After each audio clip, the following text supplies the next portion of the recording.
Yeah, thanks, Scott. Awesome. All right. Our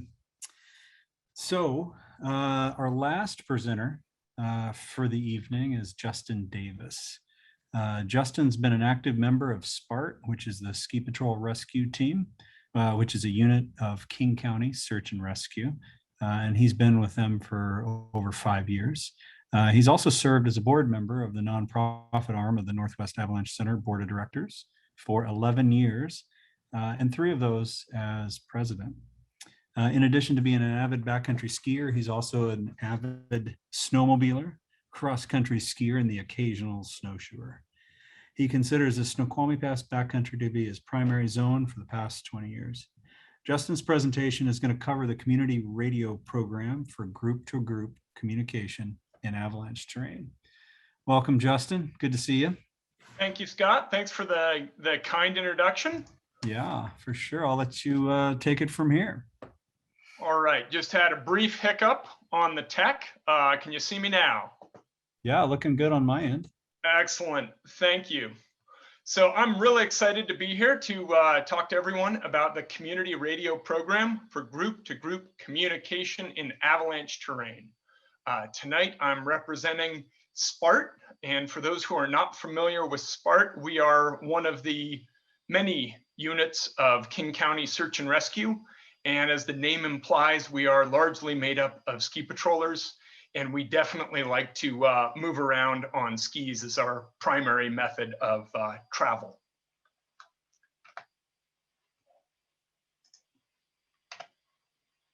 So just wanted to start this evening with a disclaimer. I'm going to be talking about the radio program.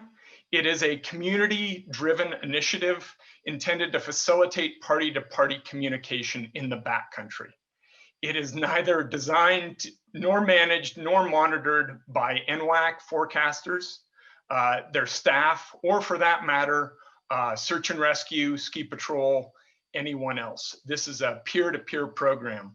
And it was built by SPART to facilitate communication between groups in the backcountry. So just wanted to start with that and get that out of the way so we can get into the meat. So couldn't have gotten a better setup than Sarah Lang's presentation and Dennis's comments about usage. As many of us know, there are a lot of people out in the backcountry. And with that, which is great, but with that increase in people, there is an increased potential for there to be conflicts in avalanche terrain between different groups. Way back when, it seemed like it was enough to just sort of yell out or yodel and hope that there was nobody below you before you dropped into a ski line. It seems like that just isn't as reliable as it once was to avoid kicking off an avalanche on another group. So that was what spurred SPART to come up with the community FRS radio channels for group-to-group communication. These channels are intended, again, to talk between groups and to facilitate safe travel by announcing sort of what you're going to do before you do it. So couple of examples of when you would use this radio program. One would be when you're about to drop into terrain, when you're about to sort of get into an area where there could be folks beneath you and you want to let them know that you're coming to avoid dumping an avalanche on them. Also, when you think you might be below other groups, so to let them know that you're there. And then finally, when you are exiting terrain. So just basically, the idea is to use these radios to coordinate movement. Additionally, they can be used for announcing snowpack observations, any avalanche observations, and I'm going to get into this a little bit, and possibly in emergency situations. So just to recap on how you should, if you do need a rescue, how you should initiate that. So the number one way to get a rescue is to use 911 on your cell phone. If you don't have a signal, that's when you would activate your ELB. If you've got one, your SPART. And if that doesn't work, sort of your last resort would be to get on your radio and see if you can get another group who does have cell service, with the idea of having them call a rescue on your behalf. So the big idea here is that we have everybody using these FRS radios. There are a number of different manufacturers. We like Rocky Talkie and BCA. They're both purpose-built for the backcountry, but there are a number of different brands that are available at a bunch of different stores, and they all work so long as they use the FRS channels. We have 3 different areas up in Snoqualmie where we are running this program, and we'll get into that with a map in a couple of slides. But first, I wanted to give a little demo of how this works. So wanted to thank Scott Shell for the photograph here. Some of you might find this to be a familiar photo. It was in a guidebook that Scott wrote a number of years ago for the Snoqualmie backcountry. What we're looking at here is Mount Snoqualmie. The crooked couloir is on the left, and the slot is there in the middle. The yellow outline is the deposition zone for a lot of debris. So that's really a good spot to avoid, and to avoid conflict between different the different users on the mountain. So another thing that I'd like to point out is the fan is just to the right of that yellow outline there in those trees, and it is at a slightly different angle and does not get any of the debris from either the crooked or the slot. So with that, we're gonna listen to a little radio call out here as a demonstration. This is the Davis party of 4. We're ripping skins. We're about 10 minutes away from dropping the slot. We see some tracks are already in there. Is anybody down? Davis party. This is the Olson party with 2 skiers. We're about to ski the bottleneck here. Hey, be advised, there's some loose sloughs going, so we're skiing one at a time. We're going to call when we're clear. Should be less than 10 minutes. Over. Olson party, Davis party copies that you're in the slot for another 10 minutes. We'll wait for your call before we jump in. Olson party and Davis party, this is the Vaughn party, a group of 3 skiers and boarders. We're about halfway down the crooked. We will hold up above the waterfall until we see you, Olson party. Copy? Okay, Vaughn party, Davis party copies that. We'll listen for your call out. Vaughn party, Olson got that as well. We're moving. Over. So just want to pause for a moment. So it's important to note that the communication there was crisp, it was concise. Everybody on the mountain knew the locations of the landmarks, and they were able to communicate their plan clearly. Just to kind of reiterate what's going on here on this photograph, the Davis party is the green party at the top of the slot. The Olson party is the blue party partway down, and then the Vaughn party is the red dot over on the left in the crooked. So they're getting ready to move, and they've clearly communicated that. This is the Olson party. We're out of the slot and on skiers left of the fan. We're clear now. Thanks, everyone. Over. Rock on. Vaughn party is now crossing over to the lower fan. We'll give you a shout out in 90 seconds once we're clear. Over. So again, short, crisp communication, and it's important to note that the parties, the Vaughn party and the Olson party there, have visual contact and are choreographing their moves on the mountain so that they are not dumping any snow on each other.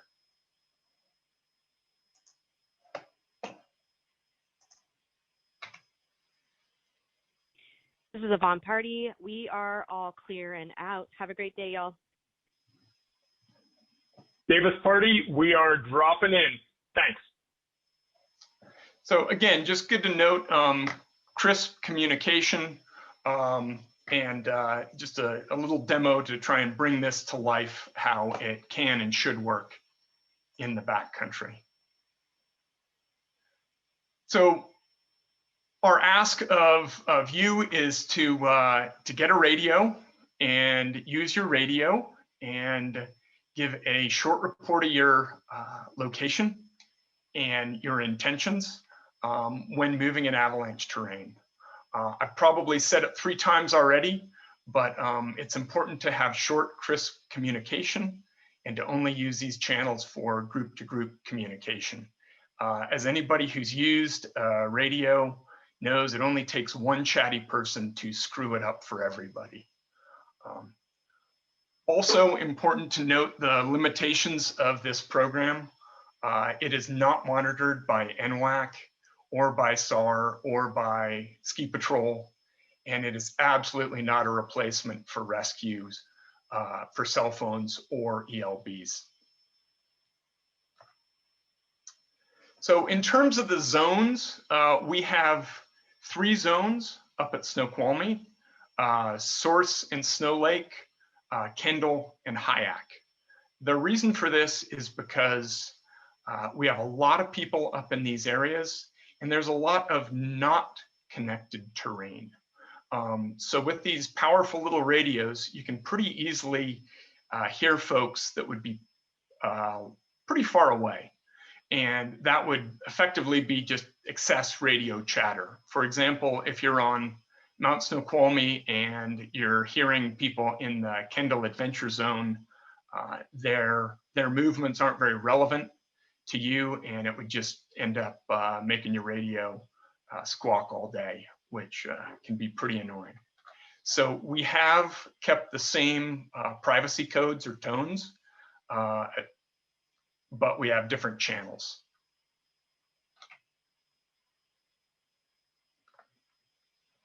So in terms of next steps, please get a radio and start using these radios in the backcountry in the appropriate zone where you're skiing around Snoqualmie.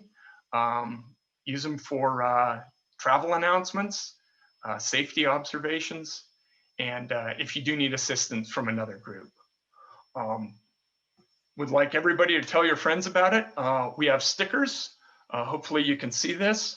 The NWAC Trailhead Outreach will be distributing these, as well as we're just basically trying to get them out every way we can. Find some, put them on your skis, put them on your rooftop box, trying to get the word out. Also, we've got the website or the web page there. It's great that NWAC is hosting this page for us. We all believe that NWAC should be the clearinghouse for all things related to backcountry safety in the winter.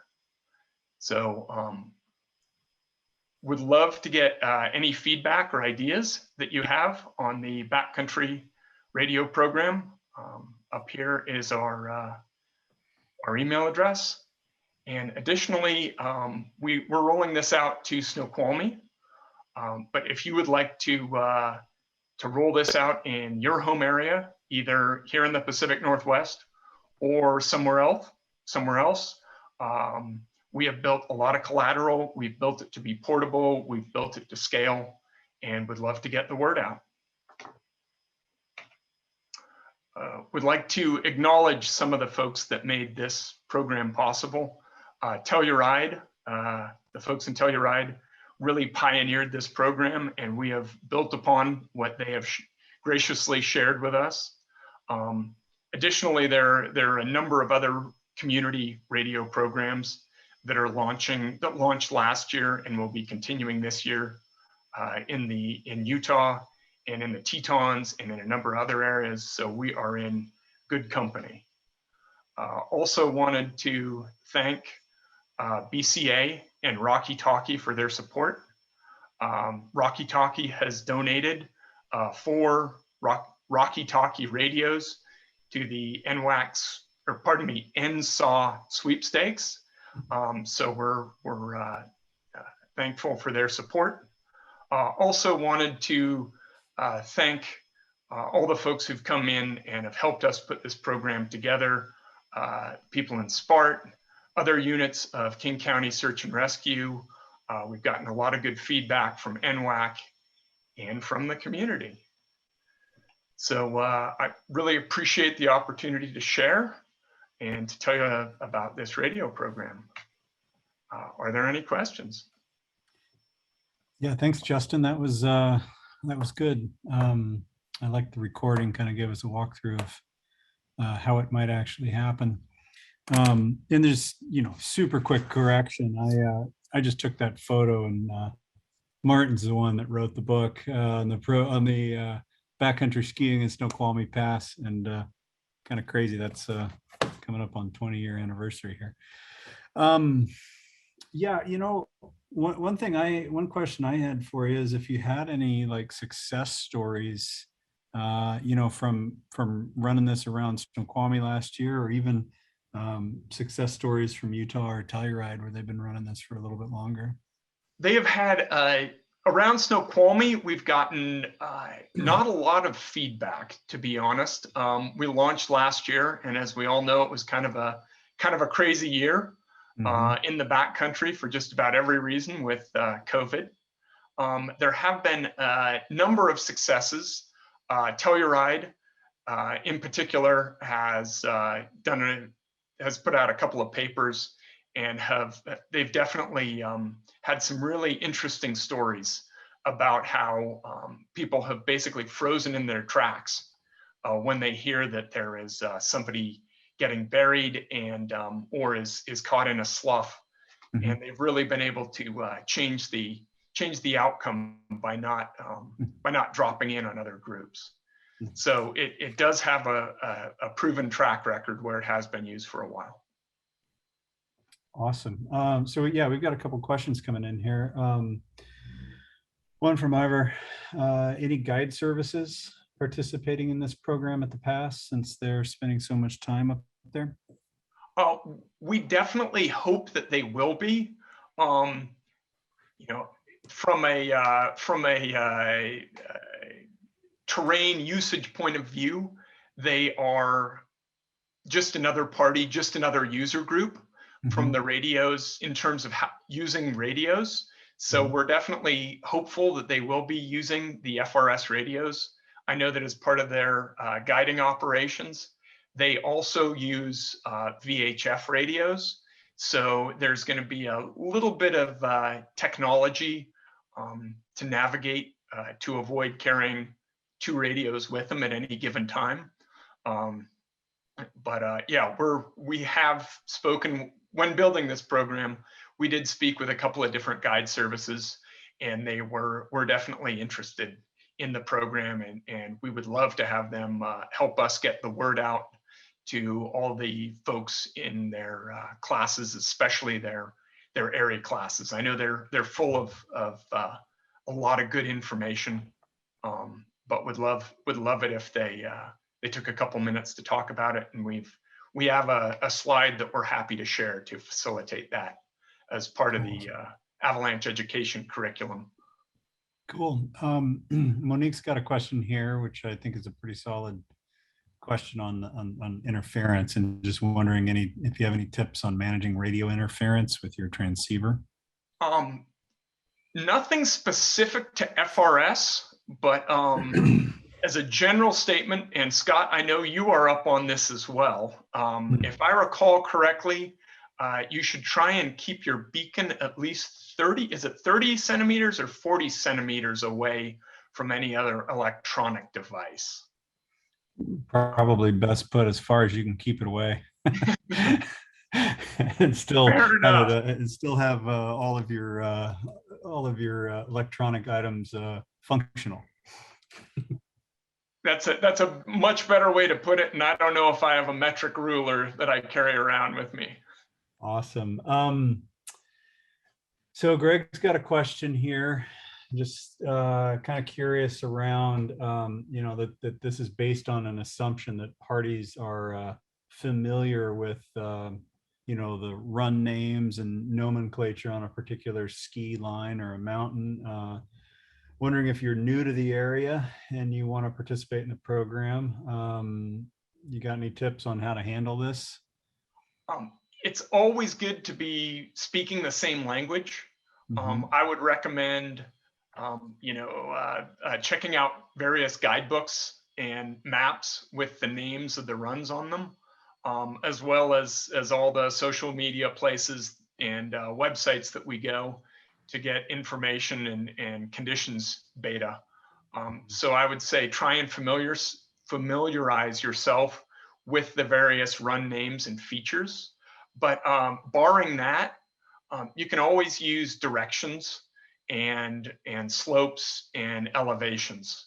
While in that example, it was nice to be able to reference the waterfall and the bottleneck and the slot. You could also just use the term, the north side of Snoqualmie, dropping the couloir that is just below the shoulder at whatever it is, 5,400 feet or thereabouts. So that would, for folks who are familiar with the area, they can visualize that and sort of transpose it onto the map that they have in their head, even though that map may have different labels on it. Awesome. Charlie's got a question. If you've got any strategies that you'd recommend for effectively managing cross-party chatter for the uninitiated, and maybe any recommended strategies for maintaining inter and intra-group communication on different channels. Absolutely. So the important time to use these community channels is when you are actively engaged in avalanche terrain. So in that example, it would be when you are dropping down into a couloir, for example. So that would be a good time to effectively announce to the world that what you're about to do. So when you're not doing that, and as you could tell, there were some time gaps when the broadcast was necessary. So during those time gaps, by all means, switch to a different channel if you want to talk to your party, and if there's coaching that needs to happen, or if you just want to chat, please use a different channel for that. Many of these FRS radios you can preset and set up your different channels. So the idea would be to just keep one for the community channel when you need to broadcast, and use a different channel or different privacy code or tone for when you are talking in your group. Another option could be to have one person do the communication to all the other skiers in the area on the community channels, where every other person just uses the party channel, if you will, and then just have that person kind of out of that communication, but manage that within your party. Awesome. Well, I appreciate it. There's still a collection more questions, but we're definitely out of time to field those. So once again, shoot us an email, or shoot an email over to Justin there at that, I believe it's the SPART address that was circulated earlier in the chat for questions pertaining to this program. There's a suggestion in the comments, say maybe you could make a short video and a post on Turns All Year might be helpful to bring this to light of the rest of the community. So absolutely. Yeah, awesome. So thanks a lot for taking the time and showing us this program, Justin. Really appreciate it. Appreciate the opportunity. Thank you. It's been fun. Sure. Awesome. All right. Well, that pretty much wraps up the first night of our 3-part NSAW series. And just a quick reminder that you have access to the NSAW sweepstakes and all of those prizes, including those Rocky Talkies that Justin was mentioning, until Wednesday, October 20th. So that's next Wednesday. Once again, we'd like to thank MSR for sponsoring this evening. And then, of course, a big shout out to all of our other partners who support the Northwest Avalanche Center and all of our other events and ongoing operations. So we hope to see you for night number 2, which will be Monday, October 18th at 6 p.m. So really appreciate you joining tonight. Hopefully you learned something, and we'll look forward to seeing you on Monday. Thanks and have a good night.